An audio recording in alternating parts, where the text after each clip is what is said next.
This is from Prashanjit Day, Girish Park, Kolkata.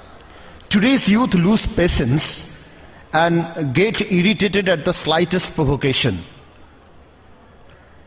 How to overcome this problem? I want one or two concrete suggestions.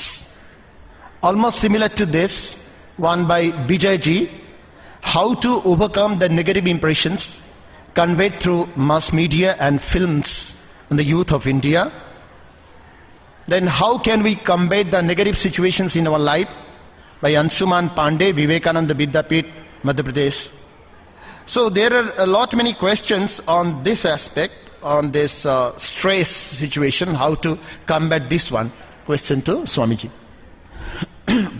Stress management का हमारे युवा मित्रों को अभी तो time बहुत कम है और कॉन्क्रीट सजेशन मांगा है।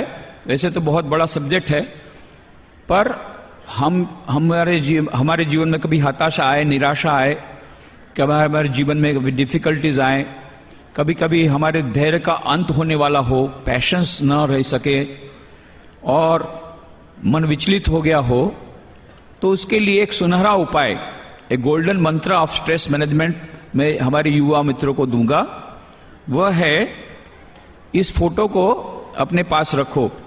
ये फोटो में 3 जन हैं, स्वामी विवेकानंद, उनके गुरु श्री रामकृष्ण, मां शारदा देवी। यहाँ पास में बुक स्टॉल से ले लेना। फोटो बहुत ही कम कीमत का है पर अमूल्य है। स्वामी विवेकानंद के बारे में आप जानते हैं कि विश्व में आज तक ऐसा महापुरुष नहीं हुआ, इतिहास में भी ऐसा कोई महापुरुष नहीं हुआ जिसकी 150वीं जन्म जयंती हम सोचते थे 2013 से 2014 तक मनाएंगे, पर 2010 से ही शुरू हो गया। अभी 2014 में भी खत्म होने का नाम नहीं ले रहा है, लगता है 2015 तक जाएगा। 5 वर्षीय योजना हो गई, पंचवर्षीय योजना 150वीं जन्म जयंती की। आज तक विश्व में इतिहास में ऐसा नहीं हुआ। ऐसे स्वामी विवेकानंद, उन्होंने कहा था कि मेरे गुरुदेव श्री रामकृष्ण देव की कृपा कटाक्षे, उनकी चरण धूलि से लाखों लाखों विवेकानंद पैदा हो सकते हैं। तब समझ जाइए स्वामी विवेकानंद की शक्ति है तो उनके गुरु श्री रामकृष्ण की कितनी शक्ति होगी, अंदाज लगा लीजिए। और रामकृष्ण देव कहते हैं, मुझ में जितनी शक्ति उससे ज्यादा शक्ति है। इस शक्ति में मेरी शक्ति है मां शारदा देवी, उसमें मुझसे भी ज्यादा शक्ति है। ऋदु এর মধ্যে যে আছে সে ফোর্স দিলে কিছু হবে না, কিন্তু যদি ওর মধ্যে যে যদি ফোর্স করে ब्रह्मा विष्णु महेश तो रक्षा करते पारबे ना। ये रामकृष्ण देव ने कहा था मां शारदा देवी के बारे में कि तुम्हारे ब्रह्मा विष्णु महेश कोई तुम्हारी रक्षा नहीं कर सकेगा। ऋदु हृदय को बोला था। ऐसी मां शारदा देवी हम सबकी मां। ये 3 का फोटो देखने से बहुत ही शक्ति मिलेगी, उनको प्रार्थना करने शक्ति मिलेगी। एक कॉन्क्रीट एग्जाम्पल मैं बताता हूं।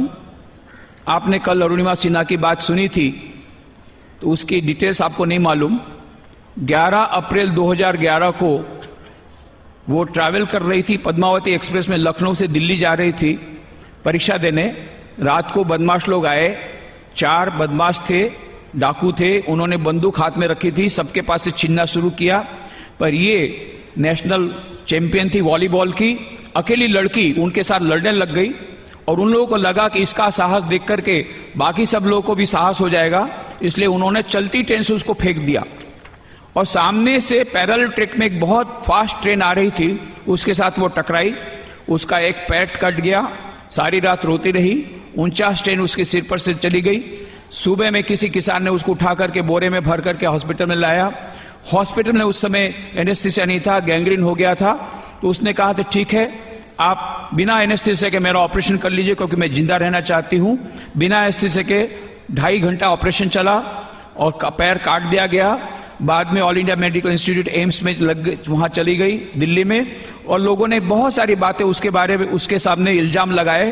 पुलिस ऑफिसर ने अपने आप को बचाने के लिए, दूसरे बड़े ऑफिसर बचाने के लिए ये इल्जाम लगाया कि वो तो आत्महत्या करनी चाहती थी, इसलिए वहां से कूद गई थी। तब उसको बहुत बुरा लगा। उसने निश्चय किया मैं माउंट एवरेस्ट जाकर के दिखा दूंगी इस एक पैर से।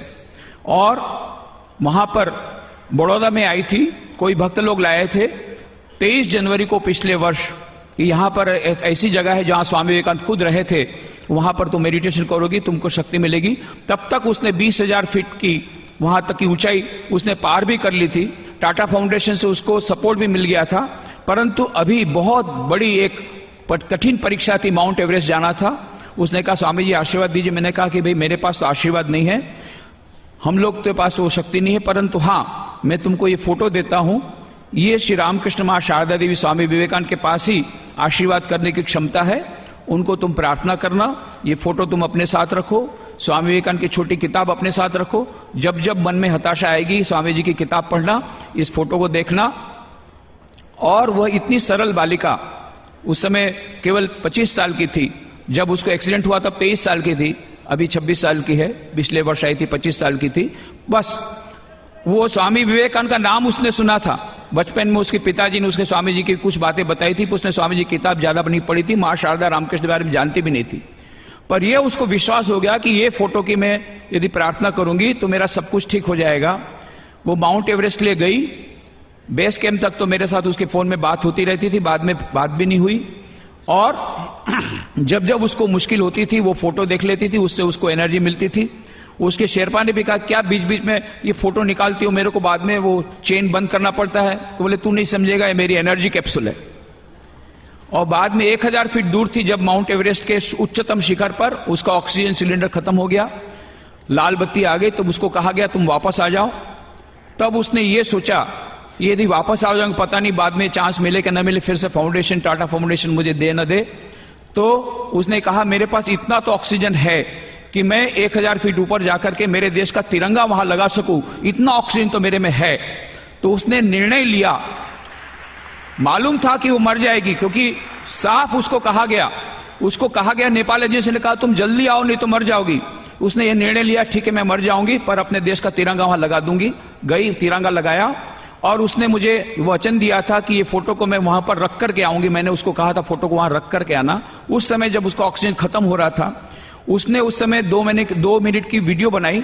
शेरपा को कहा कि ये वीडियो तुम भारत भेज देना, ताकि मेरे भारत के जो युवक लोग हैं उनको मैं मोटिवेशन देना चाहती हूं कि मरते दम तक अपने लक्ष्य को मत छुओ। मैं आज अपना लक्ष्य पूरा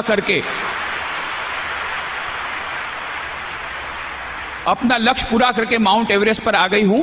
भले मैं मर रही हूं पर ये मोटिवेट मैं करना चाहती हूं कि अपने लक्ष्य को मत भूलना। उसके बाद में उस समय जब मर रही थी उसने बर्फ खोदा, उसने छोटा सिंहासन बनाया, इस फोटो को रखा, ऐसे फोटो को रखा और फोटो की पूजा की। 2 मिनट ही बाकी था उसके बाद, और फिर तुरंत शेरपा ने कहा जल्दी से नीचे चलो, कभी भी ऑक्सीजन खत्म हो जाएगा। 4 या 5 कदम चली थी, एक अद्भुत घटना हुई। एक ऑक्सीजन सिलेंडर शेरपा ने देखा वहां पड़ा हुआ है, वो उसको दे दिया और वो बच गई। एक अंग्रेज 2 सिलेंडर लेकर के गया था। अरुणिमा सिन्हा ने माउंट एवरेस्ट जो सर किया वो था 21 मई 10:55, सुबह 11 बजे के बाद जो अटेम्प्ट होता है उसको सुसाइड अटेम्प्ट करते हैं। और वो इंग्लिशमैन ऊपर आ रहा था, देखा कि अब 11 बज रहा है, वहां जाकर के बहुत क्लाइमेट बदल गई, -60 डिग्री सेल्सियस टेम्परेचर हो गया, जोर से हवा 240 किलोमीटर की तेज हवा बहने लग गई। इसलिए तुरंत वो आ रही थी। वो अंग्रेज ने सोचा कि अब ऊपर जाने से फायदा नहीं है, उसके पास 2 ऑक्सीजन सिलेंडर था, एक उसने फेंक दिया ताकि वजन ज्यादा था, क्योंकि वजन ज्यादा था, और दूसरे से वो नीचे उतरने लग गया। शेरपा ने वो सिलेंडर लेकर के कहा, यह अरुणिमा को दिया, और फिर अरुणिमा वापस आई। आज अरुणिमा सिन्हा सारे देश में हजारों युवकों को प्रेरणा दे रही है और कह रही है कि स्वामी विवेकानंद के संदेश से, श्री रामकृष्ण मां शारदा देवी स्वामी विवेकानंद की कृपा से मैं वापस आई हूं। Thank you. अभी हाल में आज वो हैदराबाद में है, वहां पर 3 दिन बाद जाएगी कोयम्बटूर में, रामकृष्ण मिशन के कोयम्बटूर सेंटर में वो 1 महीने की ट्रेनिंग लेगी। 2016 में जो पैरा ओलंपिक होगा उसमें भाग लेने जा रही है। उसके लिए वह ब्लेड रनर का लेग लेने के लिए आज हैदराबाद गई है। 1 महीना वहां कोयम्बटूर में रहेगी और रामकृष्ण मिशन की ओर से वो पैरा ओलंपिक में भाग लेगी। उसकी तैयारी अरुणिमा सिन्हा कर रही है। एक छोटे से फोटोग्राफ का क्या प्रभाव है, और इसलिए मैं कहूंगा कितने ही लोगों को इस प्रकार से फायदा हुआ है। जब हमारे मन में हताशा आए, निराशा आए, केवल ये फोटो को देखने से भी हमको बहुत एनर्जी मिलेगी और इस प्रकार से हमारा टेंशन दूर होगा। धन्यवाद।